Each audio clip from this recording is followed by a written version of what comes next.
നമസ്കാരം. ഇന്ന് 2025 ഫെബ്രുവരി 13 വ്യാഴം. ദേശാഭിമാനി മുഖപ്രസംഗം.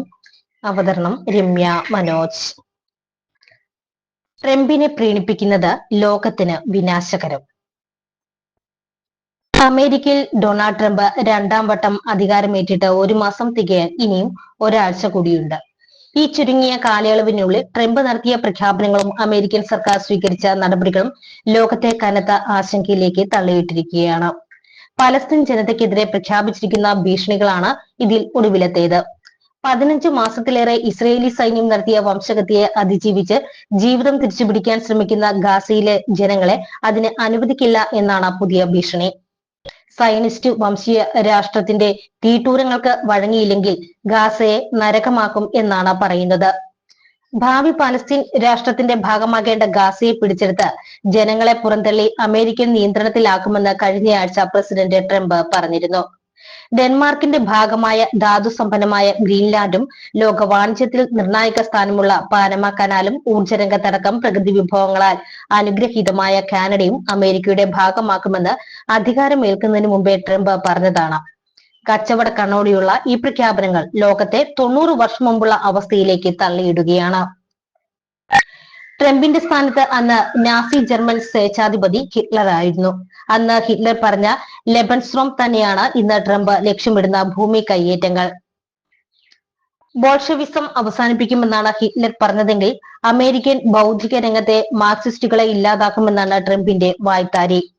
ഡെമോക്രാറ്റിക് പാർട്ടിയിൽ ഇടതുപക്ഷ നിലപാടുള്ളവർ പോലും ട്രംപിന്റെ കണ്ണിൽ മാർക്സിസ്റ്റുകളാണ്.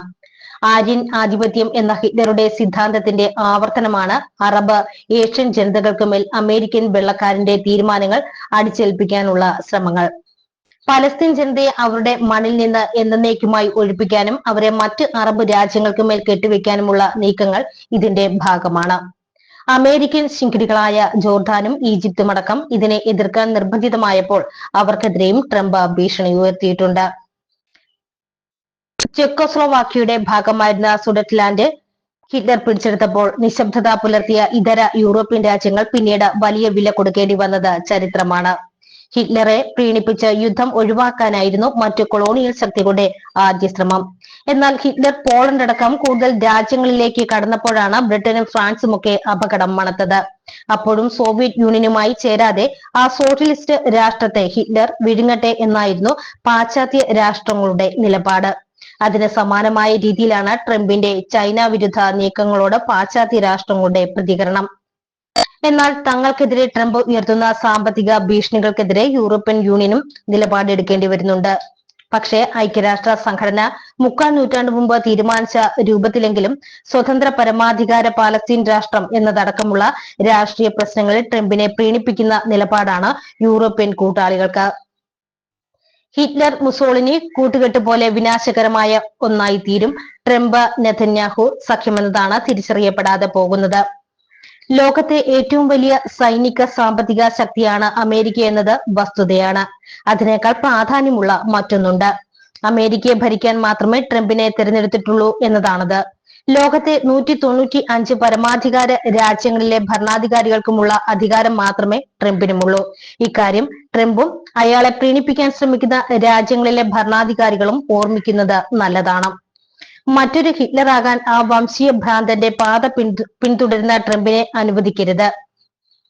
ജനസംഖ്യ വൈപുല്യം കൊണ്ടും പഴയ ചേരിചേര പ്രസ്ഥാനത്തിന്റെ ചാലക ശക്തികളിൽ ഒന്നെന്ന നിലയ്ക്കും പതിറ്റാണ്ടുകളായി ലോക ശക്തികളിൽ ഒന്നായി ഗണിക്കപ്പെടുന്ന ഇന്ത്യക്കും ഇക്കാര്യത്തിൽ വലിയ ഉത്തരവാദിത്തമുണ്ട്. എന്നാൽ ഇന്ത്യൻ പൗരരെ ട്രംപ് സർക്കാർ ചങ്ങലയിൽ ബന്ധിച്ച് കയ്യാമം വെച്ച് നാടു കടത്തിയപ്പോൾ പോലും പ്രതികരിക്കാൻ ഭയന്ന ഭരണാധികാരിയാണ് ഇന്ത്യയിലുള്ളതെന്ന യാഥാർത്ഥ്യം അവശേഷിക്കുന്നു.